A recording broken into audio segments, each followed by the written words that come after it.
This is our special Star Trek Continues episode. And I am joined here in the center seat with Vic Mignogna, who plays Captain Kirk. How do you like that? I can't believe you pronounced the name right. That's right. Yeah, pronunciation. Pronunciation. School. The guy from Brooklyn has mastered pronunciation. Okay, and one more name to go, though. Let's see how. Chris Doohan. Chris plays Scotty on Star Trek Continues. And you might know his dad, who actually played the original Scotty on the Star Trek TV show. You're kidding me. Did you know that, Chris?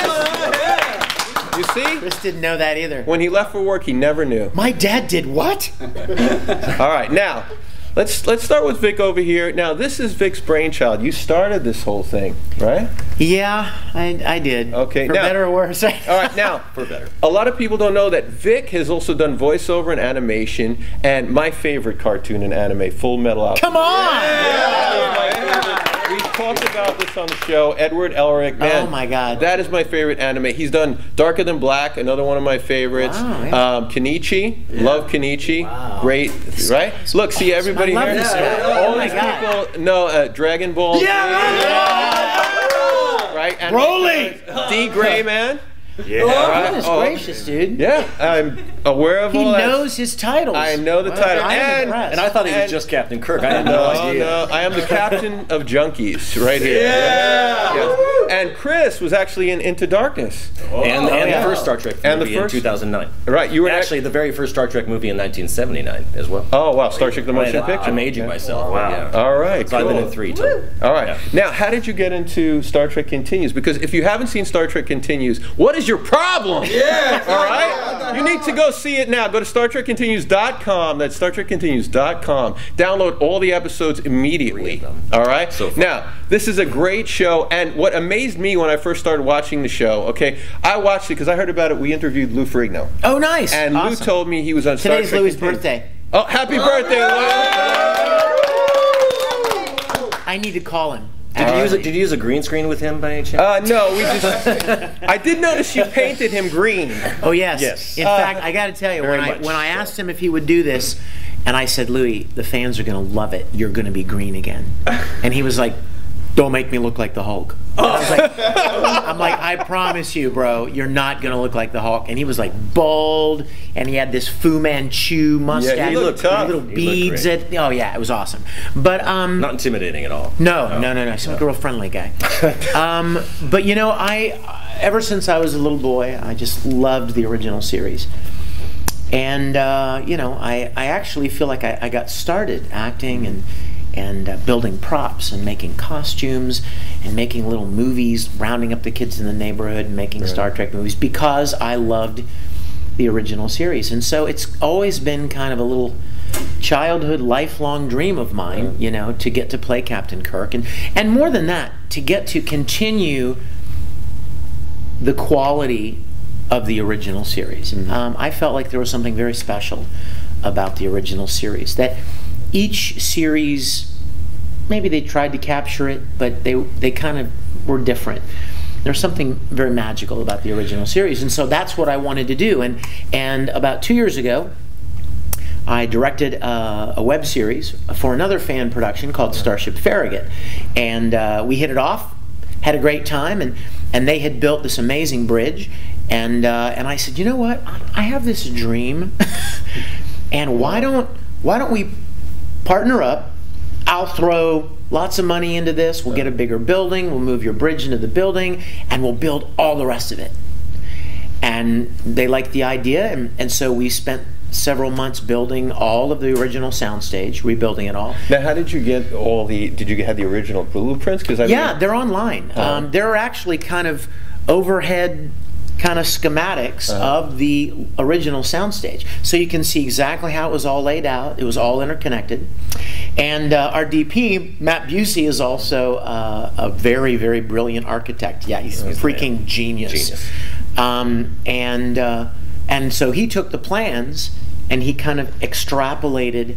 If you know that the corridor is 8 feet wide, all you need is one constant, you know what I mean? And then you can build off of that. So he drew up the plans, and all of our volunteers built the thing to spot on specifications. Yeah, I mean, if you check out this series and you look at the sets, it's not like just some guys built the set. It's like they're transported to 1966. And the great thing about it too is that you can go down the hallway and Kirk's quarters are right there. Yeah. There's another hallway. Everything's connected, which is really great. I mean, the transporter room, medical. So, was it connected on the original show? Yeah, it sure was. A lot of it was, not with the exception of the bridge. And ours the bridge kind of sat off in the corner of the studio, but it was all. You walk into the corridor, the big long bending corridor. Right. You walk in there, and once you step in that corridor, you're in it, and you start walking down the corridor, and to the left is sick bay, to the right is another little hallway, and there's the transporter room, and if you keep going down around the corner, there's the briefing room, captain's quarters. Down around the corner is an intersection, and engineering is down there. Jeffrey's tube is down there. I mean, we really worked very hard. A lot of people worked very hard.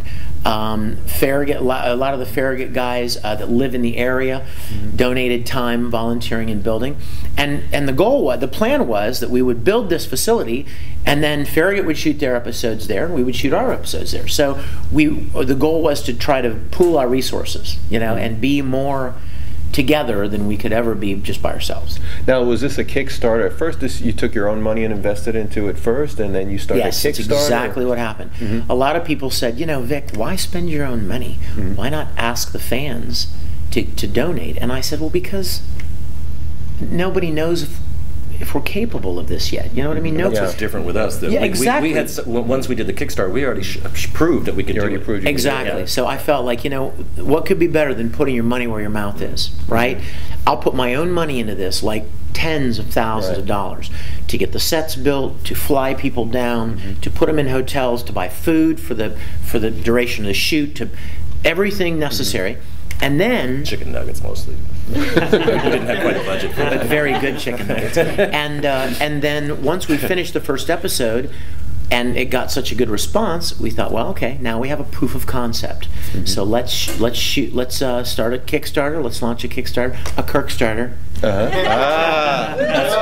what we call it. The Kirkstarter. And the great thing about Vic's acting on the show, you're talking about, is he seems so realistic to Shatner's way of speaking. I'm sorry, there is no other Captain Kirk but William Shatner. William Shatner. I mean, he, and you know what?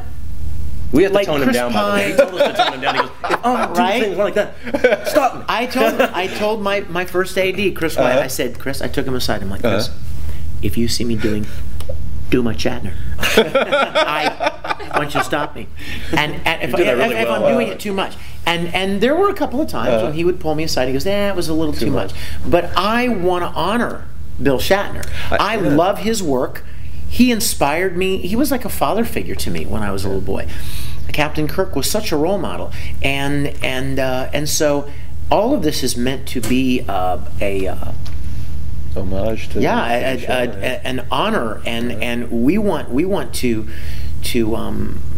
there's a word and I can't think of it, but it's meant to be a compliment to all the people that worked on the original series. Never ever meant to be any kind of a spoof or a joke or a parody. At all.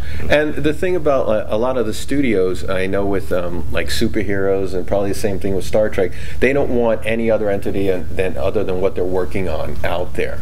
So I mean, is it possible, do you think, that you guys can get on Netflix or get like an actual show going on something like that, or are the studios totally against anything like that? Well, likely, probably.